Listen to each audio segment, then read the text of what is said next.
Indonesia 27 अप्रैल 1997।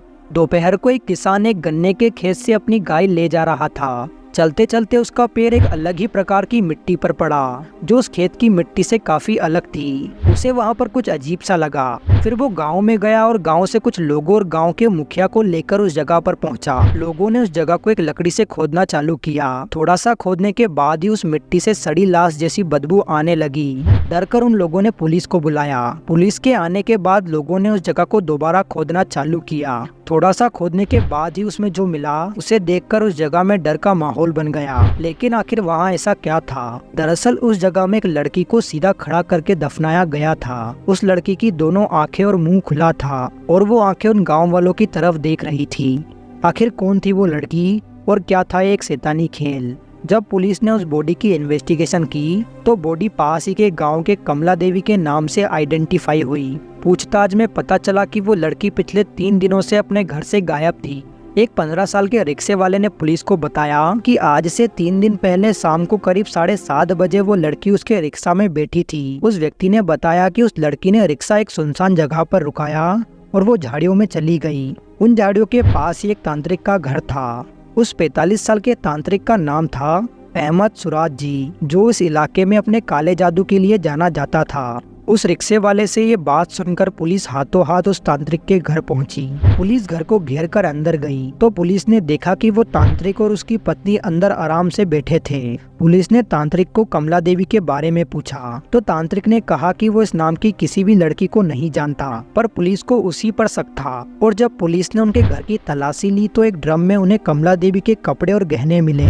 फिर police ने तांत्रिक को गिरफ्तार करके उसे टॉर्चर किया कि आखिर उसने कमला देवी के साथ किया क्या। टॉर्चर करने के बाद उस तांत्रिक ने पुलिस को कुछ ऐसा बताया जिसे सुनकर वहां खड़े हर किसी के होश उड़ गए। तांत्रिक ने पुलिस को बताया कि सिर्फ कमला देवी ही नहीं बल्कि दर्जनों लड़कियों के साथ उसने ऐसा ही किया है और उन्हें भी इसी तरह से गन्ने के खेत में गाड़ा है। पुलिस तुरंत तांत्रिक को गाड़ी में बिठाकर उन गन्ने के खेतों में ले गई। सर्च अभियान चालू किया गया। पुलिस को उस खेत में उस तरह के गड्ढे हर तरफ दिखने लगे जहां औरतों को गर्दन तक दफनाकर उन पर मिट्टी डाली हुई थी। पुलिस को उस जगह पर 1-2 नहीं बल्कि 42 लाशें मिली, जिसमें 11 साल की लड़कियों से लेकर 45 साल की औरतों की लाशें शामिल थी जो सीधी खड़ी करके दफनाई गई थी। सभी 42 लड़कियों की आंखें और मुंह खुला था। सभी की सभी एक ही दिशा में देख रही थी। अब उस तांत्रिक का ट्रायल हुआ और कोर्ट में बयान लिया गया। उस तांत्रिक ने बयान में जो कुछ कहा उसे सुनकर पूरे इंडोनेशिया में हलचल मच गई।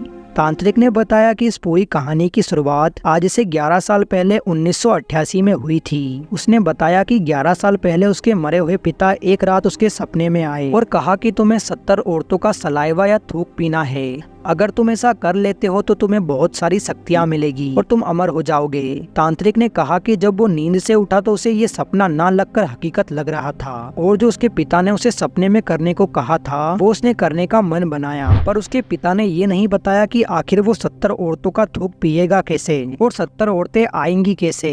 तांत्रिक ने कहा कि कुछ दिनों बाद उसे एक आइडिया आया जो थोड़ा अजीब था, जिसके बाद उसने और उसकी पत्नी ने पास के गाँव में ये अफवाह फैलाई कि उनके पास कुछ ऐसी शक्ति है जिससे वो लड़कियों को हमेशा के लिए खूबसूरत होने का वरदान दे सकते हैं। और लड़कियों व औरतों को कहा गया कि वो इस बारे में किसी को भी बताकर ना आए और ना ही किसी से बात करे, नहीं तो जादू का असर नहीं होगा। जब लड़कियां उनके पास आती तो वो उन्हें कहता कि उन्हें कुछ रिचुअल फॉलो करने पड़ेंगे। फिर उन लड़कियों को हाथ में मोमबत्ती लेकर सुनसान खेतों में चलने को कहता। फिर उनको रोककर उनसे ही फावड़े से गड्ढा खोदने को कहता। गले तक गड्ढा खुद जाने के बाद वो उनके हाथ पीछे से बांधकर गड्ढे में खड़ा कर देता।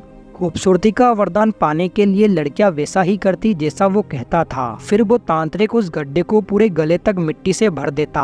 फिर रस्सी से उन लड़कियों का गला घोट देता। फिर उनकी आंखें और मुंह खोलकर उनका थूक बाहर निकालता और पी जाता। वो उन सभी लड़कियों का मुंह अपने घर की तरफ रखता था। उसे लगता था कि मरने के बाद भी वो लड़कियां अगर उसके घर की तरफ देखती रहेगी तो उसकी शक्तियां बढ़ेगी।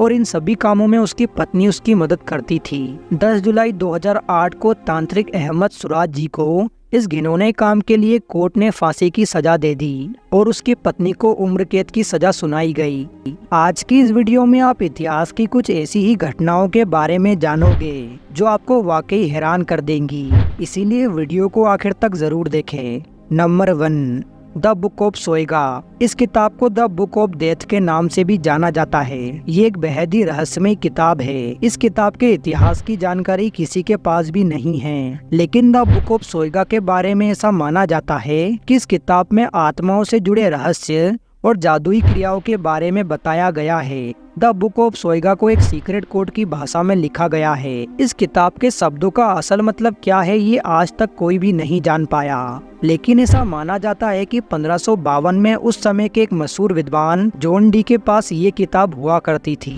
उन्होंने इस किताब को डिकोड करने की बहुत कोशिश की और उन्होंने कुछ चीजों को डिकोड भी कर लिया था, जिससे उन्हें पता चला कि इस किताब में आत्माओं और जादुई क्रियाओं के बारे में लिखा है। उनकी मौत के बाद ये किताब रहस्यमय ढंग से गायब हो गई और इस किताब को विलुप्त मान लिया गया। लेकिन साल 1990 में इस किताब को अचानक ब्रिटिश लाइब्रेरी के कोने में देखा गया, जहां आज भी ये किताब रखी हुई है। आज की इस वीडियो में दोस्तों बस इतना ही। अगर आपको ये वीडियो अच्छा लगा तो प्लीज वीडियो को लाइक करें और ऐसे ही वीडियो देखने के लिए हमारे चैनल को सब्सक्राइब करें।